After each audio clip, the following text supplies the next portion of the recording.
Very appropriately, as Rishabh Pant walks off the field, he gets a very warm hug from coach Rahul Dravid, who, of course, is one of those wicket keepers to have made hundreds for Team India in ODI cricket. But this was a first for Rishabh Pant, a special one for him. And once again, at the fag end of a series, in a decider, he comes to the party when India were in all sorts of trouble when they'd lost their fourth wicket. It really looked as if they didn't have much direction. It was about that one pair and one Jadeja to come, and could they make it?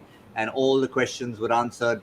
Hardik Pandya was playing a dream knock at the other end. Pant took his time, and once he got into the groove at the end, he literally toyed with the England bowlers, finding every part of the ground to hit it to. Long off, long on, deep mid-wicket, down to fine leg, and then finished off with the reverse sweep to third man. That was the class of Rishabh Pant. Finishing it off, India winners in the series and taking the T20Is and the ODI series. Here to look back on that on Cricbuzz Live, joined by a delighted panel of Zaheer Khan and Bhattacharjya. Zaheer, I think you were saying around 41, 42, weren't you? In terms of when the match was 43, 44. Fair enough, close enough. Pant was in a hurry towards the end, otherwise it would have been 43, 44. But what an outstanding performance. I know Hardik Pandya is the man of the moment, possibly man of the match. But Rishabh Pant, if there's ever a joint man of the match, I think today could be that. Definitely, I think both of them really batted well. Hardik, to start with, in that partnership, took the pressure off Pant.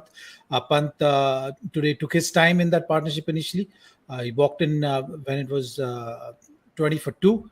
So obviously the pressure was on. But Hardik, I think, started very well. His innings was very fluent. Batted with a really healthy strike rate, and that really took the pressure off Pant. And once Hardik got out, actually, instead of going a couple of gears down, Rishabh actually went a couple of gears up, and that's the character of Rishabh Pant. He always likes to think in aggressive manner, and really finish the game in style. Yeah, well, just to keep on Hardik for a moment, never mind who actually gets that final award, Joy, to follow up on his 4 wickets. At the time when he came in there, things really didn't look good with the top 3 and then Surya Kumar getting out. England looked completely on top. They looked as if they had carried everything from Lords to Manchester, and it took character. But the way he started, the way he was fluent, it was almost as if I've just picked up my 4th wicket. I've got bat in hand. Let me continue. Yeah, I mean, just the maturity that he's showing, the game awareness and maturity. And look, one of the things is Hardik is known as a big hitter of sixes. If you go back to the IPL, the tournament, he's a big 6 hitter. Here he's hit 10 fours, very controlled shots. And especially I'd like to call upon the way he's pulled today, because I think they think that he's susceptible or will go for it with the short ball. And except for the one in which he got out, each and every time he got it absolutely right. And the way he's connecting, most of it he's getting front of square, which shows to a batsman who's really in form. And I think that's what he did at a time when Rishabh looked nervous. Rishabh was giving a couple of bowlers a charge, getting a couple of edges here and there. Hardik was at the other end, calm, constantly talking to him. And I think it just showed that 133-run partnership, that was the bedrock of this innings, and it was Hardik. That partnership was Hardik's partnership. Yeah, there was even a small, maybe one blip it was, other than with the bat, Zaheer, that was a run-out chance when Rishabh played it to the offside, when charging down halfway to, almost skipped up in the air saying, come, come, come. And they escaped that. Hardik was the first one to come down and say, relax, I'm here. Don't worry about it. We'll do it together. Well, that partnership has been the match-winning partnership. And, you see, on the whole, the game has been superb. It was even a contest between bat and ball. The way England started also, there was a lot of pressure. And when you have such a big partnership, you do have these kind of moments. There was a step out which he missed. Towards the end also, there is a pull shot which he played, and which just went over the mid-on fielder. So these are the things are going to happen. But what matters is the character shown by both of them. To absorb pressure, to build a partnership, and one of them going on to finish the game. I think that's something, that's the example which you would like to give to anyone who is in that lineup. When you're building a team culture, this is the kind of thing. If you are in on your day, you have to take that additional responsibility to finish the game. So Rishabh Pant, when we look at him and certain innings when he doesn't score, or when he plays a shot which doesn't look very very attractive and gets out, or not according to the books, you feel that, okay, how many chances, how he's going to figure out the maturity which needs to be shown. So in white ball cricket, everyone was sort of asking those kind of questions of Rishabh Pant, and he's answered it in style. What he's basically building a reputation of is that when I'm in, I'm going to finish the game for you. So that is the kind of character which is shown, not only in white ball cricket, in test matches regularly, and this was his maiden century in ODIs. So this innings certainly going to give him that boost to go on to make it a habit to get these kind of runs. And if that happens, then the middle order firepower which you're talking about is going to get even more strengthened. Yeah, there was a talk. I mean, since they're in England, and a lot of people who were there in 2019 at the World Cup, and after that, the hangover was we really need to be prepared for a 10 for 3 scenario, which against New Zealand in that semi-final, India weren't because of what had happened in the World Cup before that. This was not quite 10 for 3, but it was the top 3 gone, and after that, top 4 gone. So if India are able to pull out situations more and more often where numbers 4 and 6 have made such beginnings, then it augurs well for a complete one-day team going ahead to possibly that 2023 World Cup. Yeah, look, that's the thing. That the big thing about both Rishabh Pant and Hardik Pandya is the fact that they can score at will. They never seem to be under run pressure.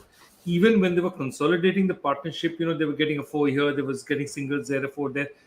They never allowed the run rate to go out of control. It was never that bad. And I think that's the big thing about it. Take a look at this. 5.2 when you're in a situation with the number of wickets that are down. Most of that time, they were down 4 wickets. And they still got it at 5.2. Then they get it at 5.7. And that is something that shows you that these guys, no matter what the situation is, and that's particularly true of people like Rishabh Pant and Hardik Pandya, they managed to score runs. And that's the big difference. Had this same run rate been 8.5, 9, they would have looked at the match very, very differently.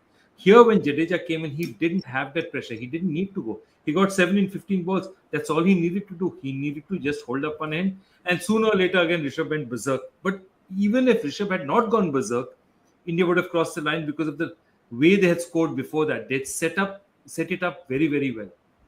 Yeah, I think Jadeja just paid a premium to get the best seat in the house to watch some proper Rishabh Pant entertainment after he had got to 100. But Zaheer, we briefly discussed it on Cricbuzz Tombox, and worth just staying on it for a moment. After the moment when Rishabh Pant stepped down to Moeen Ali and got away with that, they had a conversation, and until he hit Ben Stokes, I think, over his head for a boundary when he was already in his 80s and the partnership had consolidated, I don't remember him hitting a single ball in the air. And that's not something that's his natural game. So he curbed his natural game, got the runs, but everything along the ground, playing well within himself. I think the initial part of his innings was very controlled one. You have those instincts, and when you're looking to be aggressive, these things will happen. There is no question of that. But how he built his innings was of interest to the team as well, and to all the viewers. Like for me, that was the highlight of his innings. That's not the normal Rishabh Pant start of an innings. So he was taking his time, and the fact that Hardik at the other end was very fluent gave him that extra bit of time to get his eye in. After that, once the partnership was building, you have to put bowlers under pressure, and you have to choose your bowlers. So he was very smart in picking the bowlers and keeping his aggressive style going. So his strike rate actually went up only later in the innings. Last 20% of the innings was maybe the aggressive Rishabh Pant came out, but till that point he I felt was very very very calculative in taking the risk. Yeah, there was one stroke for me that summed it up, Joy. There was a ball short outside off, perfectly in the zone for his uppercut, and he put the bat there, took it away, big smile on his face. Not today. This is Rishabh Pant 2.0. I need to win the game, and when I'm on the verge of winning the game, maybe I'll show you what I'm capable of. And he did. No, correct. You're absolutely right. And in fact, I remember at the point when Hardik Pandya gets out, he's 77 of 88 balls. He's still 11 behind the rate. And he finishes, he's 13 balls ahead of it. He's 125 of 113 balls. So he's 12 ahead of the rate. So he's 11 behind to 12 ahead in that really short period just tells you how fast he can score. So he got that last 77, 48 runs. He got them beautifully, how fast he got them, how well he scored. And I think that's the beauty of this Indian team. They have explosive batsmen who can go at that 10 or 11 if they need to. But once people like Rishabh and Hardik can also control themselves, that's when India becomes really lethal and dangerous outfit. When they can see that 10 for 4 and 70 odd for 4, 30 odd for 3 and play that situation out, play it, get it into 140s and 150s, then start slowly playing their natural game. That's when they become really dangerous. But I think overall, if you have a look at the performance, Zaheer, we've talked about Hardik separately as bowler. We've talked about him separately as finishing the game here. But in terms of being the player overall in the series, today you could see it was Hardik who was an IPL winning captain. He had a different swag about him. He had a confidence about him. Somebody wanting to get back to the Indian team, already talking about the T20 World Cup and the World Cup to come in the 50-over World Cup. So there was a difference about Hardik Pandya overall in the series. Well, the biggest positive is the number of overs he has bowled. We did touch upon that briefly, but the number of overs he has bowled is really going to help him be bowling fit. And if he's bowling fit, he'll be able to play more and more matches, and he'll be able to contribute with both bat and ball, which is going to be the important factor for the Indian team going forward. We did speak about the balance and how beautifully it changes. Like today, if you look at the contribution from Hardik, it's like 4 for 24 runs. And batting at 130 strike rate and not only scoring like 30-40 runs, you're talking about him scoring 71 runs of 55 deliveries. So that's the equal contribution on which can stand on its own, be it with the bat or with the ball. So that's the balance which we are talking about. And if you are able to achieve that, then you have more attacking options in your playing 11, be it with the bat or with the ball, which puts you in a very strong position to play in any conditions. So if you have to play in a spin friendly condition, you can actually play extra spinner, which gives you more attacking option. If you're playing in a seaming friendly or pace bowling friendly condition, then it's going to give you that cushion of extra seamer without really sacrificing a spinner. So that's the balance which we are talking about, which he provides. So it's very important that the workload management and the number of overs which he's bowling needs to be managed. And I'm not talking about restricting him by bowling less number of overs. I'm talking about making him bowl overs, more and more overs, so that he's much more bowling fit. And it is going to be a great X factor for the team going forward if he's able to manage himself. Yeah, spoken like the Zaheer Khan we know, Joy. The Zaheer Khan who in his playing days, if he had talked about managing himself, would be wanting to bowl more and more, to be more and more match fit. And I think he was right about pointing that out, because when we tend to use the word manage, we tend like, thoda kam bol karo. Let's restrict him. Let's treat him with kid gloves. Let's wrap him in cotton wool. But far from it. You need to make him play, and you need to make him do that. And it's not a coincidence, Joy. The only Indian player ever to get a 50 and a 4-fer in both T20 and ODI cricket. No, absolutely. I mean, this is the whole point of it, was just proving that can he bowl, and the whole debate about IPL, can he bowl? Can he bowl 4 overs? And here he's looking at bowling 10 overs, and didn't bowl 10, but He's looking right now in the kind of fitness that he can bowl 6, 7, 8 overs on a regular basis. And that's a huge difference for India. Huge difference for India. Jadeja still seems to be in form. Bowling may be a little bit off at the moment, but perhaps slightly more helpful conditions will help him. But given what we have now with two all-rounders, balance of the team completely changes. There's something about a finisher like Rishabh Pant. Something seems to tick off in that CPU upstairs, Zaheer, when he knows that it's the end, it's the last match, it's a decider. We've seen it happen more and more. It's almost like Shikhar Dhawan and multi-team tournaments versus bilateral series. And we've seen it happen time after time. Last game comes to the party. I think when you look at him and how he has gone about so far playing these impact innings, one thing stands out. I think that hunger for success. The big occasions, the big stage really excites him, and that's the way he looks at the game. So it's about contributing when it matters the most, and that really gets him going. There's no other explanation to this. I think it's just the way he's built, and the way he sees the game. He wants to go out there and make it count for the team and win matches and win series.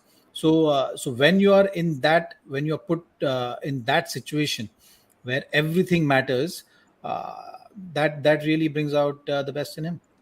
It almost, I mean, I know I'm drawing a parallel from another sport, Joy, but it almost seems to be a bit Leander Paes like when he used to see that tricolour. Not always playing someone who's at his standard, often better, but he sees that tricolour and some spark within him. If he's playing any random tournament somewhere where nothing really matters, you wouldn't see the best of him. Yeah, absolutely. Look at Australia 2021. I mean, look at the Gabba. So, I mean, there's so many of those innings that you look back and you say that he's really come to the party when it's required. But see, I want to tell you one more thing. Take a look at the stats from this one-day series. The highest scorer below him is Rohit Sharma with 76. The highest English scorer in the series is just 60. I mean, Josh Butler's 60 was the highest by any England batter in this series. And it tells you that 125, exactly how important it is. Also, you have to put in context in a series where so many wickets have fallen, where England have thrice lost all their wickets. Okay, India has once collapsed totally. So it shows you that this has not been a batsman's paradise. Batsmen have not dominated. There's just one match where they got runs, where the Indian top order got runs. And that gives even more credence. It's not as if everyone's scoring a century. He scored 49 runs more than the next batsman who scored runs in this tournament. I mean, that's a lot of runs. Yep. And just to settle the debate between the two of them, I think it was a toss-up because it was the final game. If Hardik Pandya does get player of the series, it was fair enough to say, look, don't be greedy. You can share it around the team. Ultimately, the prize is shared anyway. But Rishabh Pant is officially the player of the match. Hardik Pandya, player of the series. I think fair enough in terms of that verdict, even though in this particular match, if it was purely one match and maybe 3 more matches to go, I think Pandya would have got the man of the match, Zaheer. Well, I think what matters is India has won the series, and they've won the series in style. Could have been 3-0. That's the way they've played. And before the match, also we were talking about the most consistent side in this series, combining the two T20s and ODIs has been India. So that is the biggest positive. When you're playing team sport, GB, all these things people don't even discuss. What matters is that happiness which was visible in that group, that satisfaction which you saw in each and every individual's faces, because everyone puts in that hard yard. Everyone was striving for that success. It was a decider, and the team didn't get off to a good start chasing this total. So put everything together, and the contribution of both these guys were immense to make sure that the history is made. Yeah, well, just in case there was something that he decided he couldn't do, he was actually asking the question as he walked up to pick up his player of the match magnum and the medal, because it was lying there on the table and there was nobody to give it to him. So he sort of signaled and asked, do I do this myself? And somebody probably said, look, you can do everything yourself. Bat, bowl, field, catch. You've captained the team to a victory in the biggest franchise tournament in the world. You might as well just put the medal on yourself. Take the magnum yourself. Interview yourself. Do it all. Hardik Pandya, Superman. Absolutely. What a performance. And I think most importantly, notice how controlled he's being throughout all this. At a time when he was not so successful, he used to be known for his sort of very spirited and wild and ebullient celebrations. And now when he's got everything, even when he won the IPL, even when he's winning this Player Series, he's so much more in control of himself, so much more self-aware. It's great. It's great that you're seeing two players. I mean, Rishabh Pant and Hardik Pandya at their prime at this point in time in Indian cricket. They are at their prime. I mean, Hardik will, and sport is a fickle thing. It doesn't last very long, but till it lasts, Hardik should really enjoy it because he's truly and totally in the moment right now. But just to sum up the series for Team India, Zaheer, and I'd like to come to the bowler in the room on this. Yes, today it was a one magnificent partnership between Hardik Pandya and Rishabh Pant that did it. But overall, the victory for India in the series, you'd have to say the bowlers have to take the plaudits for the entire victory. Yes, they've been very consistent. You've seen Bumrah's magnificent spell in the first ODI, getting that six for. The second match again, you felt that the total was gettable. It looked like it was a below par total on that pitch. Didn't happen. Topley's brilliance came in the way of securing the series in the second game itself. But even today, the way this strong English batting lineup was coming at Indian bowling, they managed to find a way of restricting them to a total which can win you game. So looking at that consistency, I think the bowlers do need a special mention that they've done consistently well and got the team in position to win games. Yeah, I mean, you could look down that attack, Joy, and look at the unit overall. Chahal's done his bit. We saw Siraj coming in for Bumrah, and he started things off and really created that early panic for England. Today, Bumrah's 6 for in that first game. Shami was outstanding as well. So it's overall been contributions from all of them. Absolutely. I mean, just simple fact of life. You've got 30 wickets in the series. Forget everything else. How many times has it happened? And who are you playing? You're playing the world champions on their home ground, the most feared the batting unit in the history of ODI cricket. Because you look at the record book, the scores that England has put up in the last 5-6 years in one-day international cricket, no other team is close to that kind of record. You have taken 30 wickets with them on their home ground and beaten them. What more can you say about the bowling? Bumrah gets 8 wickets. He's your top wicket taker. Who's second? Chahal gets 7 wickets. And then everyone else chips in. Hardik Pandya's chipped in today. Shami's bowled without luck beautifully. Siraj chipped in today to take early wickets. This unit has been a total unit. It's not been one guy just there. Bumrah has had an outstanding match, but look at what Hardik did today. Or look at what Siraj did today early. And the one thing when the world looks at this attack and you assess the entire performance here is that there are plenty more bowlers waiting in the wings. A couple sitting on the bench in England, many more still to choose from when it comes to filling out a full white ball team, be it T20 cricket or ODI cricket. Well, the bench strength of this Indian team is immense. Just to put things in perspective, you're talking about England bowling lineup and talking about Jofra being not there, Wood being not there, and today your main bowler was sitting out. Bumrah was not available for the game. Back spasm, last minute, the series decider. It's not easy for anyone to just come in the game and produce a performance, produce a spell, give the start which Bumrah has been giving. So that was the role which Siraj was playing today, and he did it magnificently. So I think that's the strength of a team which you're talking about, there are a lot of names which are still waiting in the ranks. So when you looking at this team and just sheer bench strength you're looking at and comparing it with all the other teams right now, India is far ahead of the other teams right now. Good luck being a selector at the moment when you're an Indian team selector, because you've got such an embarrassment of riches. You've got to pick the right ones. But if there was maybe a little, not a hole to pick, but an area where India would have felt they could have done better, it is certainly the top order. But again, because I started that conversation with the 2019 example, I think they could look at it the other way, saying, fair enough, we didn't, we still won the series. And if our top order contributes, great. If they don't, we know what we can do.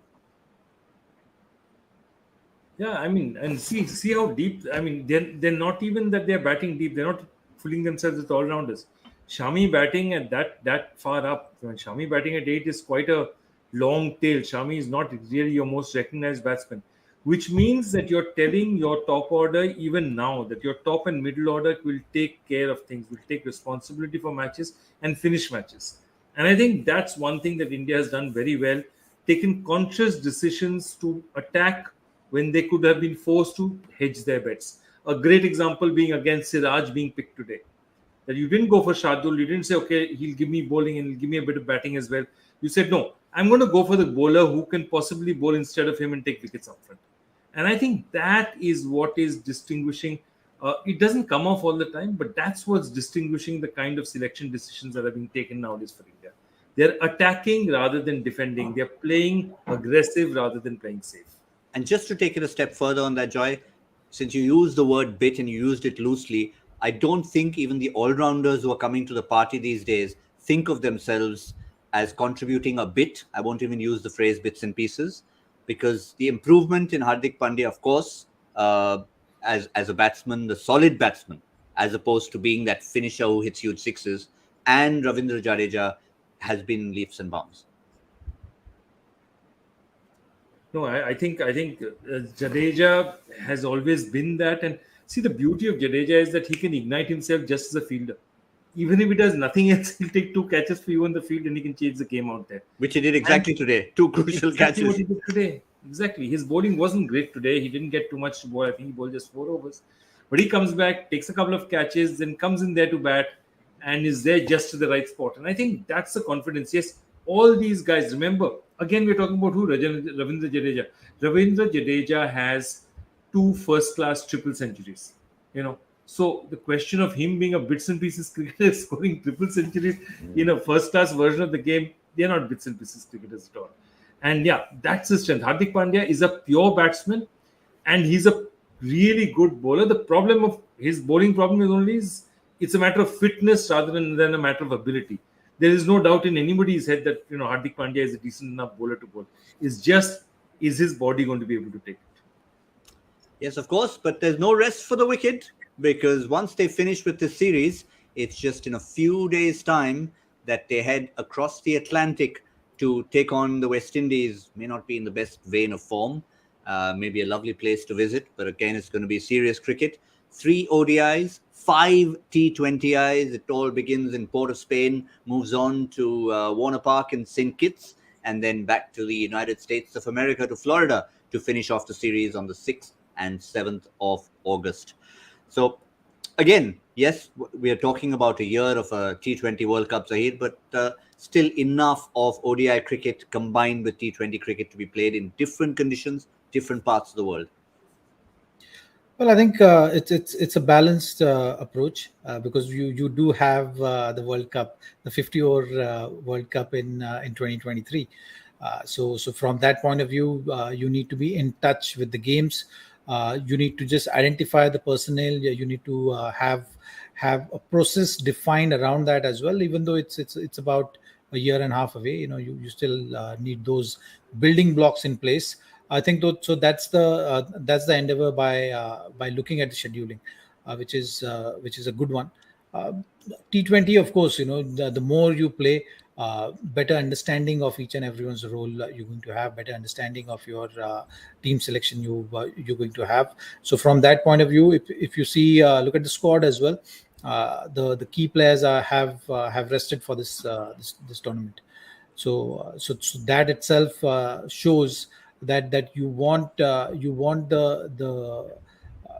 bench strength to be exposed to the pressure situations. There is nothing better than match scenario, match practice, and how individuals are responding to their roles, responsibilities, and also the pressure of international cricket.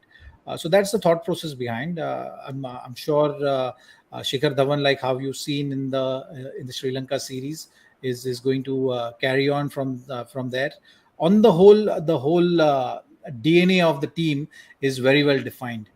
So you have these different squads going to different countries and playing different series. But if you look at the style of play, that has remained the same, and the approach has remained the same. And a lot of credit needs to go to BCCI also for that, for creating that kind of a channel. Like you've seen Rahul Dravid now coming and taking charge of the Indian team. But you also have VVS Lakshman, who is director of cricket at NCA, who was coaching the Ireland team, the Indian team which went to Ireland. So basically that shows that there is a process in place, and the rule book, or the process template is followed for everyone to fall in line with. So I think that's something which will definitely help Indian cricket going forward as well. Yeah, I think we'll bring that squad up, Joy, just to have a look at all those names that are missing in terms of Rohit Sharma, Virat Kohli, of course, Jasprit Bumrah, Rishabh Pant. But it just shows, we talked about bench strength in bowling earlier. You look at the bench strength up front in terms of the top order. Of course, wicket keeping bench strength we know is there always, and the bowlers. So even from here, it's not that you can just blindfoldedly pick an 11. There's still going to be guys left out there who will provide you the bench strength within the bench strength. No, absolutely. That's what you're looking at. I'm just looking at, I mean, think of a batting order without Rohit Sharma, without Virat Kohli, without Rishabh Pant, without KL Rahul. Okay. All four are first team And regulars. without Hardik Pandya. And without Hardik Pandya, and still looking that strong. The bowling, just look at the bowling. I mean, this is comparatively, I mean, though there's no Bumrah, there's no Shami. You look at it, this is the fast bowling attack is literally your new fast bowling attack. Siraj, only Shardul is the only name there who's there, but Siraj, Prasid, Avesh, Arshdeep, it's a very, very newer attack. Siraj, who's barely 2 years old, is the sort of leader of this attack, and I think it just shows you how much Indian cricket has moved forward. Yeah, I mean, Zaheer, it would be a pain to try and pick an 11 straight off from there. I think you can follow a template and figure out. So Hardik is not there, so Shardul will be part of that playing 11. You'll see Siraj being part of that playing 11. You'll have Prasidh Krishna continuing from here, and it will be between Avesh Khan and Ashdeep. So that is going to form your fast bowling unit, and you'll have Jadeja and Chahal to start in that playing 11. So that is going to be the template. Ruturaj Gaikwad will be opening with Shikhar Dhawan is what I'm expecting. You'll have Ishan Kishan or Sanju Samson between them. One will take part. Shreyas Iyer will get another opportunity to get exposed to the international national cricket, and make use of the opportunity to cement his place. He's one guy who's been traveling with the team. So this is the chance. This is the time where you actually show that, yes, I'm ready, and push the guy who is ahead of you. So all in all, I think the squad is looking good, and you can expect the similar sort of results as well from there, because they've been very consistent. Yeah, I think there used to be a time, Joy, when maybe a full strength squad didn't go to a particular country. The local board would almost put their hand up and say, no, we draw the crowds because we want Virat Kohli to be there. We want these superstars to be there. I don't think anyone will be complaining anymore, because they know that, yeah, of course, Virat Kohli has a certain stature, a certain stardom. But if players who are as talented as the guys we've just seen in that Kohli-less squad, or Rohit-less squad, or Bumrah-less squad, nobody'd be complaining anymore. No, absolutely. And just a lot of players now, thanks to how ubiquitous the IPL is, all these players are IPL stars. All of these people are players that they've seen on their television sets. They're exciting new players. In fact, it's the reverse. Players like Sanju Samson and all, they're really exciting top order. Ishan Kishan, Sanju Khan, explosive players, and you just don't see enough of them in international cricket. So it's really going to be a treat, not just for the Indians back home, but the spectators out there, spectators in the United States of America, to watch these guys live playing. This is an exciting young Indian squad, and they take no prisoners. Again, aggressive batting, the kind of players that they've picked. Even a player like Rituraj, if he gets in there, he can really dominate a game. This is a very, very good squad. Yep. Well, we would normally have put up both the squads by now, but we don't have the. It's not been announced the West Indies ODI squad, but we do expect that they being on the wrong side of the result against a team like, I mean, no disrespect to Bangladesh, but certainly in the past, West Indies have managed to lord it over Bangladesh. But have a look at the results from this latest tour. West Indies starting off in the test matches, of course, doing really well. The T20s as well. It's their game. But 3 ODIs in Georgetown, Bangladesh winning by 6 wickets, 9 wickets, and 4 wickets. 3 simple, well, not simple, 3 routine run chases for Bangladesh. And I think for the West Indies, they'll be taking their time and forming that ODI squad because it starts with the ODIs and they've got mighty India coming there. So they'd want to turn things around very, very quickly indeed. Well, here we are at the end. Just a quick reminder, it's India who have won the T20I series. They've won the ODI series, and it's been a successful end to the short English summer for them. All that green on from the Rose Bowl to Edgbaston to the Oval and finishing it off here at Old Trafford. Joy, the only bit that we have not completed is the question that you asked us about 8 hours ago. Yeah, and I'm glad we brought it up because it talks about a cricketer that I think did not get enough recognition because he's done quite well for us. If Collingwood was in second place, Elam, who's really unlikely, WW bowler in fifth, which cricket is in first place in this list?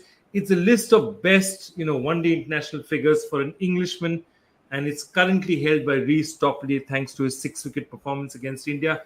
Again, Reece bowled beautifully today, got 9 wickets in this series. Had he had a bit of support, or maybe got in, perhaps as Zach would have said, come back a bit earlier instead of the 25th over, maybe things would have been different, but who knows? Yeah, I mean, that was one discussion we didn't get into in detail, but thanks to your question, we've got that point out as well. Reece Topley wasn't perhaps utilized in the best manner possible, but this question was utilized in the best manner possible by many of you. One person a little bit quicker than all the others. And who was that? The answer is Esmolol TC. Oh, here we go again. Just when I'm trying to decipher that, you look down and you see it's the man with 100 names. Oh dear. It's him again. Well done, Tanmay. Well done. What's this reference to now? This is a reference to must be a particular kind of medicine, but we'll look it up. But I think what he's trying to do is make sure that all the other participants also Google this up and check out what this specific medicine is all about. It's okay. Apparently, it's a medication used to control rapid heartbeats. I was going to say it sounds like a football team from the Senegal League. Esmosol. Anyway, there you go. Maybe he's a medical practitioner in the being, but well done. He is a medical student, so also a good quizzer. So well done, Dr. Tanmay Chakraborty. And we've got plenty more to look forward to right here. But for this short, as I said, summer of England, and I can promise you it's a summer of England because what we are hearing is it might be touching 40 degrees Celsius in parts of the UK tomorrow. So we're lucky that we are where we are in our safe air-conditioned homes because we can deal with it, but imagine them dealing with it in the UK. At the moment, Team England felt much more than 40 degrees Celsius from the Indians, and it was a victory in both formats in the white ball. And for us, delighted that all of you could join us. And for this particular series, we will, of course, see you again when India comes back to play all formats of the game. For now, from Zaheer Khan, Joy Bhattacharya, the entire team behind the scenes, Michael Vaughan wandering around somewhere in England, possibly even keeping an eye on the golf, it's time to say goodnight.